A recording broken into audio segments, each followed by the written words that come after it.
मैं बात करूं, हमारे पास लिखा हो कि हमारे पास 3 ग्रेटर देन है 2 से, सभी को पता होगा ये किसका साइन है, ये है हमारा ग्रेटर देन का। 3 अगर ग्रेटर देन है 2 से तो क्या हम इस तरह से लिख सकते हैं 2 स्मॉलर देन है 3 से? जी सर। तो मैंने क्या करा, 2 को मैं इधर ले आया हूं, 3 को मैं इधर ले आया। जब मैंने नंबरों को इंटरचेंज करा तो साइन भी मेरा क्या हो जाएगा, चेंज हो गया। इसी तरह से अगर मेरे पास लिखा हुआ है ए ग्रेटर देन है बी से, तो क्या मैं कह सकता हूं बी और ए को अगर मैं चेंज करूंगा तो मेरा जो साइन है वो भी क्या हो जाएगा, चेंज। अगर आपको ये चीज याद है या क्लियर है तो इसके बाद एक कंसेप्ट और समझते हैं। ये तो हमारा हो गया भैया बेसिक, ये तो हमें बचपन से पता है, लेकिन इस क्लास में हमें समझना क्या है। अगर मेरे पास कोई भी क्वेश्चन ऐसा आ जाए जिसके अंदर आपके पास स्मॉलर देन इक्वल टू और फिर से स्मॉलर देन, इस तरह से 4 साइन एक साथ यूज हो रहे हैं, तो राइट आंसर क्या आएगा? प्रायोरिटी हमारी होती है सबसे पहले इसकी, दूसरी होती है इसकी और तीसरी इसकी। अगर मेरे पास तीनों आते हैं तो राइट आंसर होगा पहले वाला, मतलब कि स्मॉलर देन। लेकिन अगर मेरे पास केवल दूसरा और तीसरा आएगा, अब आंसर क्या आने वाला है? केवल दूसरे वाला, मतलब कि इक्वल टू मेरा राइट आंसर, मतलब कि मेरा यहां पर क्या है, फिर से स्मॉलर देन है तो स्मॉलर देन आ जाएगा। लेकिन अगर मेरे पास मान लो क्वेश्चन में दिया होता लेस देन इक्वल टू और इक्वल टू, अब मेरा आंसर क्या आता? अब आंसर आता लेस देन इक्वल टू। यार सर ये है क्या, समझ नहीं आया। क्वेश्चन से समझते हैं एक सेकंड में। क्वेश्चन देखिए सारे के सारे, कह रहा है क्या मेरा ए एफ से ग्रेटर देन है? ए से लेकर एफ तक मैं पहुंचा, मैं यहां से यहां तक पहुंचा, कौन कौन से साइन आए मेरे बीच में? Greater than equal to, greater than, फिर से ग्रेटर देन इक्वल टू और फिर मेरे पास आया है ग्रेटर देन। मैंने आपको बताया था अगर मेरे पास तीनों सिंबल आते हैं तो प्रायोरिटी कौन से आंसर की है? सर मेरे पास ग्रेटर देन वाला क्या आएगा आंसर। मैंने आंसर में चेक करा, क्या ग्रेटर देन है? जी सर। तो ये मेरे पास क्या कर गया, फॉलो। फिर मैंने देखा दूसरे वाले में सी और जी के बीच की अगर मैं बात करूं, सी मेरा यहां पर है और जी मेरा यहां पर है, इनके बीच में कौन कौन से साइन आए हैं? सर पहले आया है ग्रेटर देन, फिर आया है इक्वल टू, फिर आया है मेरे पास ग्रेटर देन और फिर मेरे पास आया है फिर से ग्रेटर देन इक्वल टू। भाई ये ग्रेटर देन इक्वल टू है, ठीक है। फिर मेरे पास आया है ग्रेटर देन इक्वल टू। तो राइट आंसर क्या आएगा इस बार? भाई मैंने आपको बताया ग्रेटर देन इक्वल टू और इक्वल टू में सबसे पहले प्रायोरिटी किसकी होती है? सर ग्रेटर देन की। तो यहां पर राइट आंसर क्या बनेगा? मेरा आंसर आता ग्रेटर देन। तो ऑप्शन में मैंने देखा क्या ग्रेटर देन है? नहीं सर, ये तो ग्रेटर देन इक्वल टू दिया हुआ है, तो ये क्या हो गया, गलत हो गया। तीसरा मैंने देखा ए और जी के बीच में, ए कहां पर है मेरा? ए मेरा है यहां पर और जी मेरा है यहां पर। अगर मैं इन दोनों के बीच में साइन देखता हूं तो ग्रेटर देन आया, इक्वल टू आया, मेरे पास यहां पर ग्रेटर देन आया और ग्रेटर देन इक्वल टू आया। आंसर क्या आना था? यार सर आपने अभी अभी बताया ग्रेटर देन और इन सब में प्रायोरिटी देखूं तो राइट आंसर मेरा आना था ग्रेटर देन। क्या यहां पर है? नहीं सर। तो ये भी क्या हो गया, गलत। तो हमारा आंसर क्या आया? Only first follow. With in second आपने आंसर दे दिया। ये आपको अभी टाइम लग रहा है जब मैं आपको समझा रहा हूं, लेकिन विद इन सेकेंड आपका क्या हो गया, राइट आंसर। अब एक क्वेश्चन आप लोग समझना जो एग्जाम में एक्चुअली पूछा जाता है। क्वेश्चन देखेंगे सारे के सारे, मेरे पास ये क्वेश्चन दिया हुआ है और ये क्वेश्चन हमारे एग्जाम में पूछा जाएगा। क्वेश्चन देखो एक बार, कह रहा है डब्ल्यू और एक्स को पकड़े। मैंने कहा डब्ल्यू कहां पर है? सर डब्ल्यू मेरा यहां पर है, एक्स यहां पर है।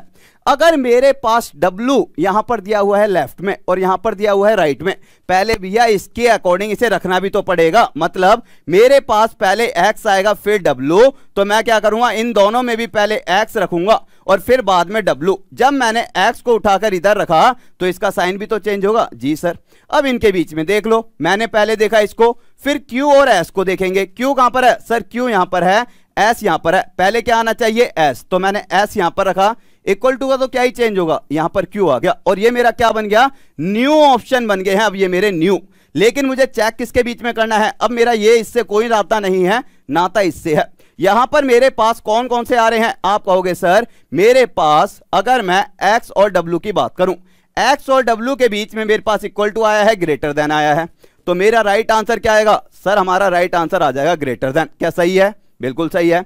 एस और क्यू के बीच में क्या आया है? एस और क्यू के बीच में स्मॉलर देन भी आया है, फिर मेरे पास दूसरा स्मॉलर देन आया है, फिर मेरे पास इक्वल टू आया है, फिर मेरे पास ग्रेटर देन आया है और ग्रेटर देन। जैसे ही मेरे पास यहां पर इस तरह से हो जाएगा या फिर इस तरह से आएगा तो हम कहेंगे एक साथ मुंह भी नहीं खुल सकता, बंद भी नहीं हो सकता, तो ऐसी तो कोई कंडीशन बनी नहीं सकती। तो ये क्या हो जाएगा, गलत। तो मेरा राइट आंसर क्या आ जाएगा? ओनली फर्स्ट फॉलो, मतलब पहले वाला क्या करेगा, फॉलो। क्लियर। हमने क्या करा, इसको पहले लेफ्ट और राइट में रखना है। तीसरा क्वेश्चन देखें, हमारे पास अगर मैं बात करूं, आरपीएफ में ही पूछा गया था ये क्वेश्चन। अगर मैं आरपीएफ की बात करूं, कह रहा है एन और आर।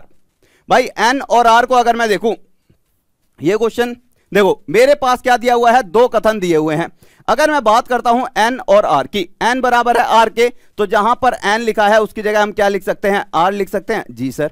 अब यहां पर कंडीशन देखें, मेरे पास दिया हुआ है आर ग्रेटर देन है एल के। आर कहां पर है सर, आर मेरा राइट में है, एल तो लेफ्ट में है। ठीक है, तो पहले तो मुझे इसके साइन चेंज करने पड़ेंगे, तो मेरे पास ये हो जाएगा एल और आर। दूसरा मैंने देखा आर और एम, आर कहां पर है, राइट में, और एम मेरा लेफ्ट में, तो ये हो जाएगा एम और आर। तो इसके साइन चेंज होंगे, तो मेरे पास ये आएगा इस तरह से। अब मैंने कहा इन दोनों के बीच में मेरे पास कौन कौन से सिंबल आ रहे हैं, चेक करो। मैं जब सिंबल चेक करूंगा लेस देन आ रहा है, मतलब कि एल और आर के बीच में, एल और आर के बीच में कौन कौन सा आ रहा है, या तो ग्रेटर देन आ रहा है या इक्वल टू। आंसर क्या आना था सर, आंसर आता ग्रेटर देन, दिया हुआ क्या है लेस देन, तो ये क्या हो गया मेरा, गलत हो गया। दूसरा मैंने देखा एम और आर के बीच में, एम और आर के बीच में मैंने देखा ग्रेटर देन और इक्वल टू, ग्रेटर देन और इक्वल टू। आंसर क्या आएगा सर, आंसर आएगा ग्रेटर देन। मैंने देखा ग्रेटर देन है, इसका मतलब only second follow, only second follow, इसका क्या आ जाता, राइट आंसर। और क्वेश्चन देख ले एक आधा भाई, और क्वेश्चन देख ले, ये वाला देख लो। अगर मेरे से कह रहा है इन तीन ऑप्शंस की बात करूं, तो तीन ऑप्शन क्या कह रहे हैं, चेक करेंगे फटाफट से। अगर मैं इसको देखूं, कह रहा है एल और एन, एल कहां पर है मेरा, फटाफट से चेक करके बताओ। अगर मैं एल की बात करूं, एल मेरा यहां पर है, और एन कहां पर है, एन मेरा यहां पर है।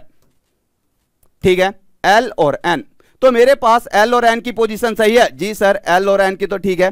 फिर मैंने देखा के और एम, के कहां पर है सर, के राइट में है और एम मेरा लेफ्ट में, तो मेरे भैया के राइट में आएगा और एम मेरा लेफ्ट में। जब मैं इन्हें चेंज करूंगा तो साइन इनके क्या हो जाएंगे, चेंज हो जाएंगे। तीसरा मैंने देखा आर और एन को, आर मेरा लेफ्ट में है, एन मेरा राइट में, आर मेरा लेफ्ट में है, एन मेरा राइट में, तो यहां पर आएगा आर और एन। ये तो अब मैंने क्या करा, पहले इन्हें अरेंज करा। अरेंज करने के बाद मुझे क्या देखना है, एल और एन, एल और एन के बीच में मेरे पास लेस देन इक्वल टू, फिर मेरे पास लेस देन और फिर लेस देन। राइट आंसर क्या आएगा सर, लेस देन वाला आएगा। सही है जी सर।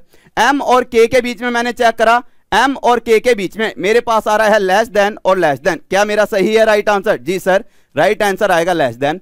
आर और एन की अगर मैं बात करूं, आर और एन के अंदर लेस देन आ रहा है, फिर मेरा क्या आ रहा है, मेरे पास फिर से आ रहा है लेस देन। अगर मैं चेक करूंगा तो क्या मेरा लेस देन है, जी सर, तो इसका मतलब मेरे पास ऑल फॉलो।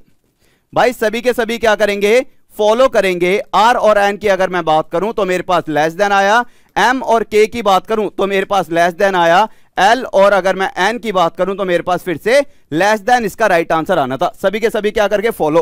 तो इसी तरह से हमारे पास क्वेश्चन पूछे जाते हैं, ये देख लेना सारे के सारे। तो ये आपके लिए क्या है, ये आपके लिए है होमवर्क सारे के सारे। उम्मीद करता हूं आप लोगों को समझ आया होगा। बस आपको एक चीज समझनी थी, क्या आप लोगों को यहां पर ध्यान रखना है, कभी भी हमारे पास इतने सारे साइन एक साथ आएंगे तो सबसे पहले प्रायोरिटी है इसकी, दूसरी प्रायोरिटी है इसकी, और तीसरी है इसकी।